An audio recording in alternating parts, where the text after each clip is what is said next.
오늘은 정말 중요한 이야기를 해보려고 해. 우리는 평생 나라고 부르며 살아왔지만 정작 그 나가 어디서 시작됐는지, 무엇으로 이루어져 있는지도 모른 채 살아가. 나는 누구인가? 이 질문 하나를 제대로 이해하는 순간, 불안도 두려움도 반복되는 문제들도 왜 생겨나는지 자연스럽게 드러나기 시작해. 그리고 이 모든 이야기의 시작은 생각보다 단순해. 존재가 자신을 느끼고 싶었다. 모든 흐름은 바로 그 자리에서부터 시작돼. 그리고 여기서부터 이야기는 조금 달라져. 처음에는 정말 단 하나의 존재만 있었어. 우리가 어떤 이름으로 부르든 상관없어. 하나님이라고 하든, 근원이라고 하든, 소스라고 하든, 그 모든 이름 아래 있는 본질은 같아. 그 존재는 완전했고, 풍요로웠고, 무한했어. 그 어떤 부족도 없고, 결핍도 없고, 채워야 할 것도 없는, 이미 모든 것이 충만한 상태였어. 근데 바로 그 완전함 때문에 한 가지가 불가능했어. 스스로가 어떤 존재인지 느낄 수가 없었다는 거야. 왜냐면 느낀다는 일은 언제나 대비해서 일어나기 때문이야. 빛은 어둠이 있을 때 드러나고, 따뜻함은 차가움을 통해 선명해지고, 나도 누군가를 통해 나를 더 잘 알게 되잖아. 완전함만 있는 자리에서는 완전함조차 느껴지지 않아. 그냥 아무 일도 일어나지 않는 고요한 존재의 상태일 뿐이야. 그래서 존재 안에서 아주 조용한 열망이 일어나기 시작해. 나는 나를 느끼고 싶다.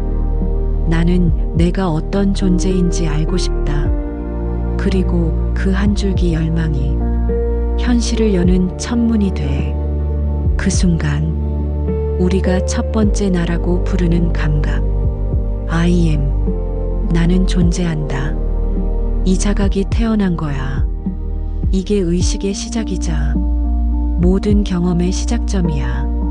그 열망이 문을 열고 난 뒤 우주에서 가장 처음 울린 한 문장이 태어나. 나는 존재한다. I am. 이 순간 만들어진 나는 우리가 평소 말하는 이름도 아니고, 몸도 아니고, 생각도 아니야. 그냥 아무것도 붙지 않은 순수한 있음. 조용히 깨어있는 의식의 중심 같은 자리야. 이 자리에 나는 부족을 모른다. 두려움을 모른다. 분리를 모른다. 결핍이라는 개념조차 존재하지 않는다. 그냥 있는 그대로 완전한 자리. 어디에도 기댈 필요가 없고, 무엇과도 비교할 필요가 없는 가장 근원적인 나의 형태야. 근데 여기서 아주 중요한 문제가 하나 생긴다. 너무 완전하기 때문에 자기 자신을 경험할 수가 없다는 것. 누구도 없는 방에서 내 목소리가 들리지 않는 것처럼 빛만 가득한 곳에서는 빛이 어떤 건지도 모르게 되듯, 완전함만 있는 자리는 완전함을 느낄 수조차 없는 자리야. 그럼 어떻게 자신을 느끼지? 어떻게 나를 경험하지? 이 질문이 자연스럽게 떠오르게 돼. 왜냐면 경험이라는 건 항상 대비를 통해 드러나기 때문이야.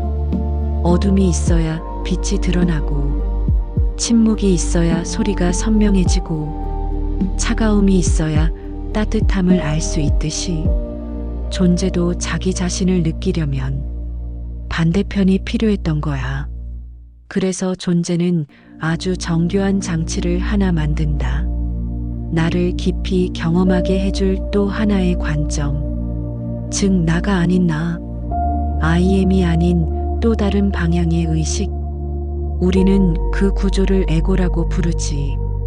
에고가 만들어지는 이 과정이 우리가 흔히 알고 있는 것보다 훨씬 신성하고 깊은 이유가 바로 여기에 있어. 에고는 잘못된 것도 아니고 부수거나 없애야 하는 장애물도 아니야. 정반대로 나를 더 선명하게 느끼도록 돕기 위한 대조의 장치로 태어난 구조야. 이 장치가 생기면서 나는 처음으로 경험이라는 걸 할 수 있게 돼. 부족하다는 느낌, 불안이라는 감각, 어디선가 올라오는 두려움, 설명하기 힘든 외로움, 남과 나를 비교하게 되는 미묘한 감정들. 이 모든 것들은 내가 잘못된 게 아니고 부족해서 생긴 것도 아니야. 에고라는 대비가 만들어준 감각의 스펙트럼일 뿐이야. 그리고 이 스펙트럼 덕분에 나는 더 깊이 나를 느끼게 돼.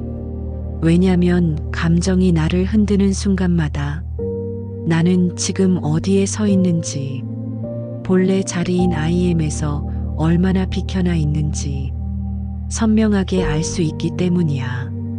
두려움이 밀려오면, 아, 지금 나는 본래 자리에서 조금 떨어졌구나. 이걸 알려주는 신호고, 평온함이나 사랑이 스며들면, 아, 나는 다시 IM의 중심으로 돌아오고 있구나. 이걸 알려주는 감각이야. 그러니까 모든 감정은 나를 흔들기 위해 오는 게 아니라 나라는 존재가 지금 어디에 있는지를 가리켜주는 지도 같은 역할을 하고 있었던 거야. 이걸 이해하는 순간 감정은 적이 아니게 돼. 그리고 여기서부터 진짜 변화가 시작된다. 이제 우리는 아주 중요한 지점에 도착했어.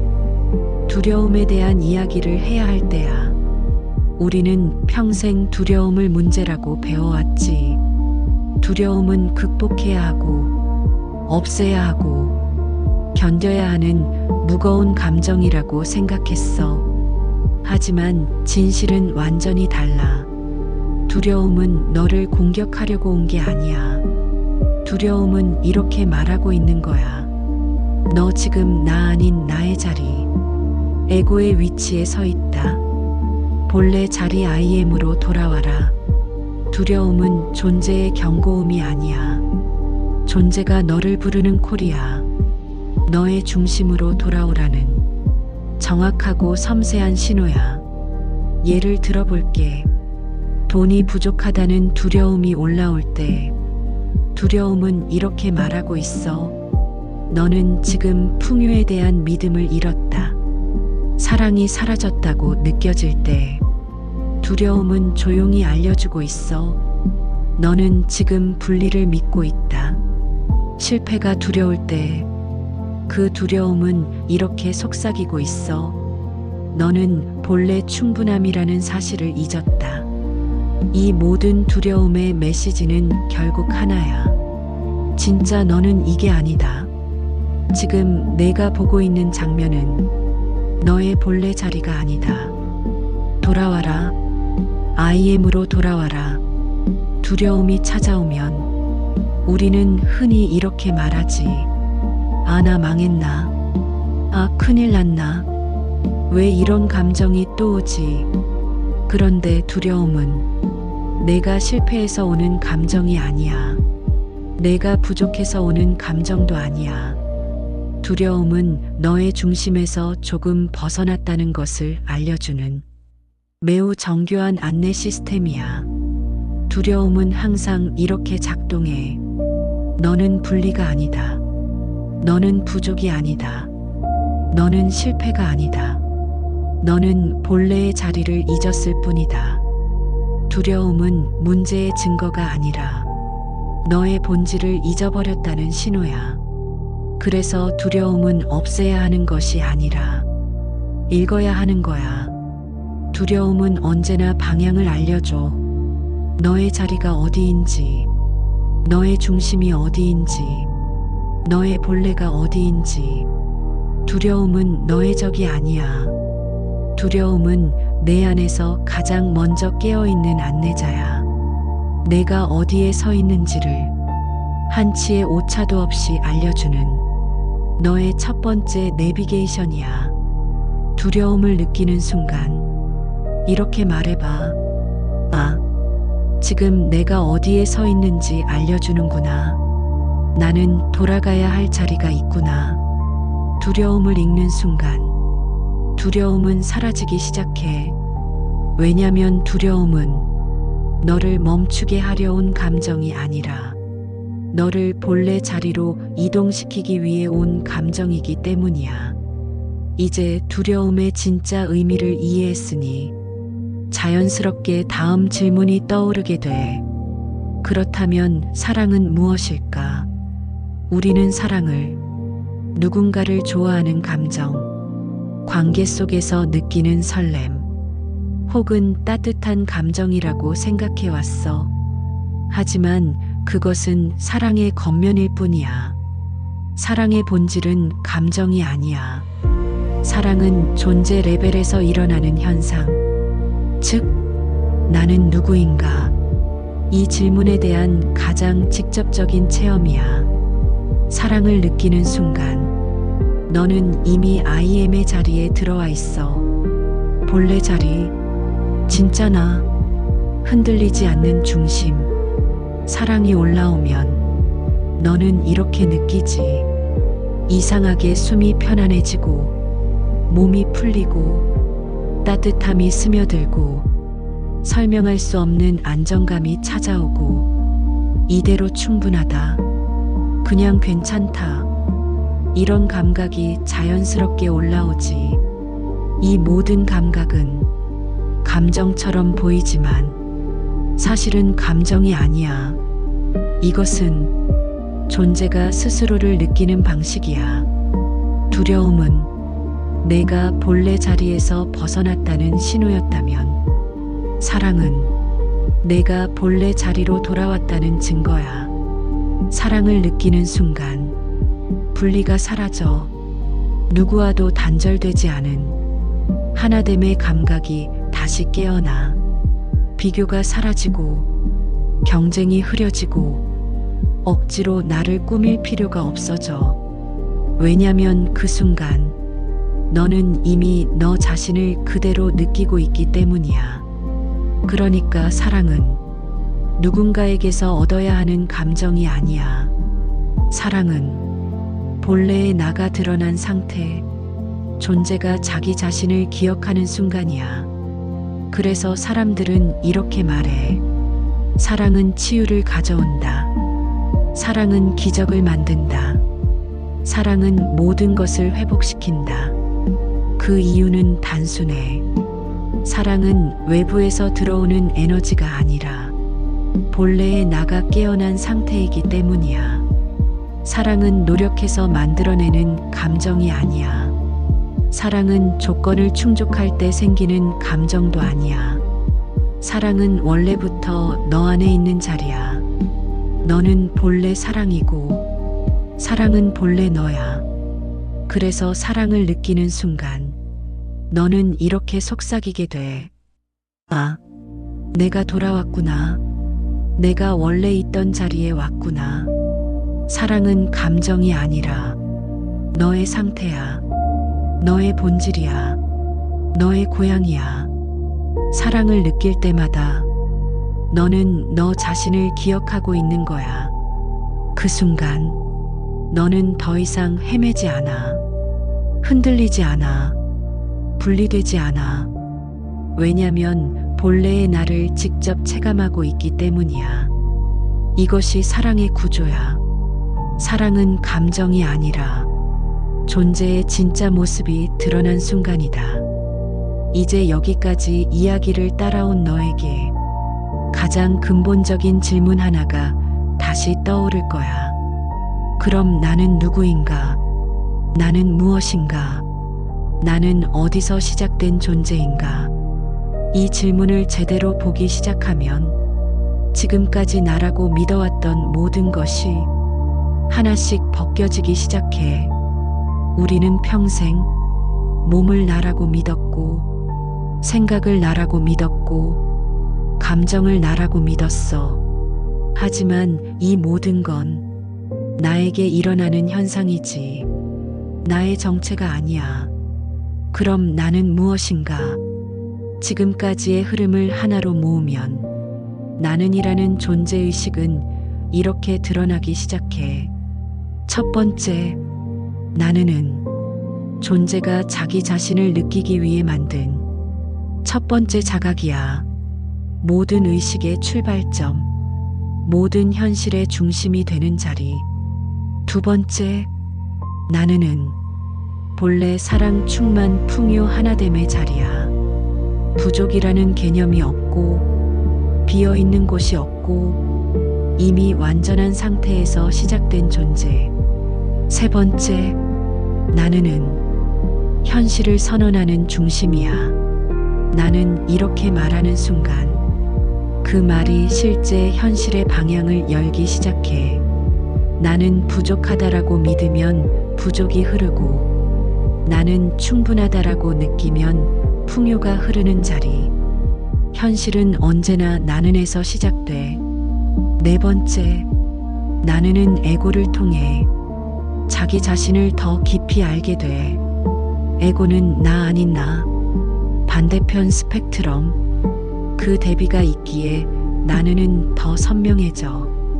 어둠이 있기에 빛이 드러나는 것처럼 에고가 있기에 나라는 존재가 더 깊이 느껴지는 거야.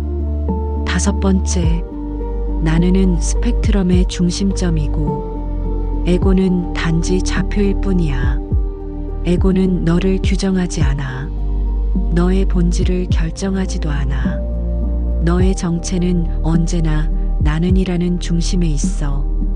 변하지 않는 자리, 흔들리지 않는 자리. 여섯 번째, 나는은 변하지 않아. 변하는 것은 언제나 화면 속 장면들이야. 몸이 늙고 젊어지고, 감정이 올라오고 사라지고, 생각이 생성되고 흩어지고, 성공과 실패가 지나가도 그 모든 변화를 바라보고 있는 너라는 존재는 변하지 않아. 즉, 나는은 부족한 인간이 아니야. 부서진 자아도 아니야. 환경의 산물도 아니야. 나는은 존재가 스스로를 느끼기 위해 만든 의식의 중심, 창조의 핵심, 본래의 자리야. 너는 원래부터 사랑이었고, 원래부터 충만했고, 원래부터 충분한 존재였어. 삶에서 일어났던 모든 경험은 이 사실을 기억하게 만들기 위한 흐름이었을 뿐이야. 그래서 마지막에는 언제나 단 하나의 진실만 남아. 나는 존재한다. 나는 사랑이다. 나는 본래의 나다. 이것이 진짜 너다. 이제 마지막 질문으로 들어가 보자. 그렇다면 인생은 무엇일까? 내가 왜 태어났고, 왜 이 감정들과 사건들을 겪으며 살아가는가? 이 질문을 제대로 보면 인생 전체가 단 한 줄로 정리돼. 인생은 나는 존재한다. I am이라는 본래의 의식이 잠시 에고를 통과해 다시 자기 자리로 돌아오는 여정이다.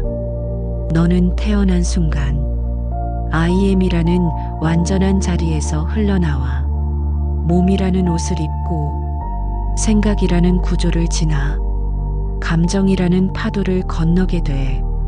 그 과정에서 너는 부족을 느끼고 두려움을 만나고 분리를 경험하고 비교와 열등감 속을 지나가. 그리고 우리는 착각하지. 이게 나의 문제라고. 내가 부족해서 이런 감정이 생긴 거라고. 하지만 진실은 아주 다르다. 이 모든 감정은 너를 흔들기 위한 고통이 아니라 너의 위치를 알려주는 지도였다.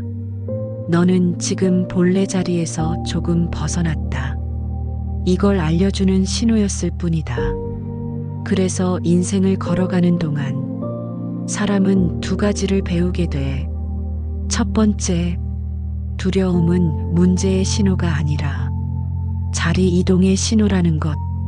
두려움이 올라온다는 건 너는 지금 IM의 자리에서 멀어졌다는 표시야.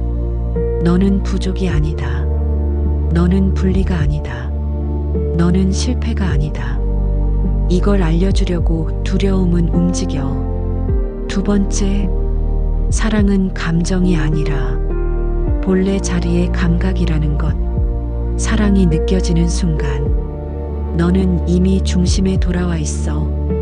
편안하고 따뜻하고 연결되어 있고, 이대로 괜찮다는 감각이 자연스럽게 올라오지. 그건 감정이 아니라 존재가 자기 자신을 느끼고 있다는 표시야. 그리고 세 번째, 인생에 일어나는 모든 경험은 본래의 너를 다시 기억하게 하려고 존재가 스스로 만든 통로라는 것. 좋았던 순간도, 아팠던 순간도, 성공도, 실패도, 함께였던 관계도, 이별도, 전부 너를 다시 너에게로 데려가기 위한 흐름이었어. 그래서 인생은 너를 벌주기 위한 시험이 아니야. 너를 깨닫게 하려는 길 자체야. 너는 잊어버릴 수 있어도 존재는 절대 너를 놓지 않아. 그리고 잊을 때마다 다시 돌아올 수 있도록 경험이라는 표지판을 계속 놓아주지. 결국 인생은 이렇게 정리돼. IM이라는 본래의 자리에서 에고라는 대비를 지나 다시 IM으로 돌아오는 순환. 그 전체 여정이 바로 인생이다. 그리고 여정의 끝에서 항상 단 하나의 진실이 드러나. 나는 존재한다. 나는 사랑이다. 나는 본래의 나다. 이것이 인생의 구조다. 그리고 이것이 너다. 인생은 너를 벌주기 위해 존재하는 게 아니다. 인생은 너에게 너를 알려주기 위해 존재한다. 두려움이 찾아오는 순간, 너는 이렇게 알아차리면 돼. 아, 나는 지금 본래 자리에서 조금 멀어졌구나. 이 감각은 나를 흔드는 게 아니라 다시 돌아오라는 신호구나. 사랑이 찾아오는 순간 또 이렇게 알게 돼. 아, 나는 지금 본래의 나를 느끼는 중이구나. 나는 다시 중심으로 돌아왔구나. 그리고 그 본래의 나는 항상 조용히 이렇게 말하고 있어. 나는 존재한다. 나는 사랑이다. 나는 풍요다. 나는 IM이다. 너는 잊어도 이 자리는 단 한 번도 너를 잊은 적이 없다. 항상 여기에서 너가 돌아오기를 기다리고 있었다. 이것이 너다. 이것이 삶이다. 이것이 존재의 진짜 이야기다.